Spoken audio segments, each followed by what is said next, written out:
il y a évidemment toujours, à chaque rassemblement, il y a toujours ce plaisir, cette joie d'être là, parce que ce sont des privilégiés. Là, ils se connaissent tous, même si Benoît Costil n'était pas de l'aventure en Coupe du Monde, mais il est déjà venu très souvent, donc il connaît bien le groupe. L'équipe de France va évoluer. Aujourd'hui, vous répondre, voilà, ce que je peux vous dire, c'est que la porte n'est pas fermée. Évidemment, ceux qui étaient là à la Coupe du Monde, c'est pas du crédit, mais ils ont ça pour eux.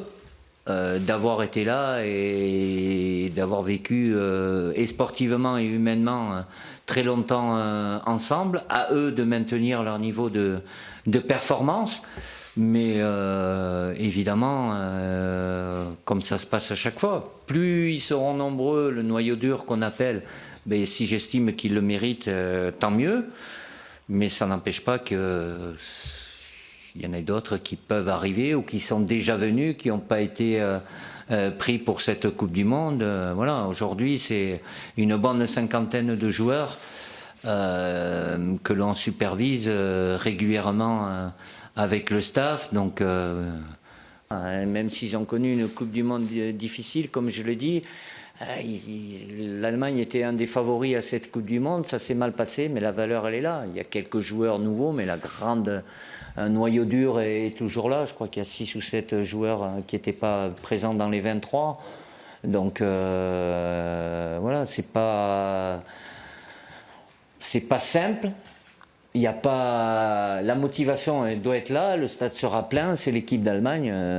Évidemment, c'est avoir conscience qu'on peut pas rentrer sur la pointe des pieds par rapport à la qualité de l'adversaire. Mais c'est toujours le haut niveau. Et de par cette Nation League, on est forcément au très haut niveau puisque les meilleures équipes se rencontrent entre elles. Donc, on sera dans le vif du sujet très rapidement.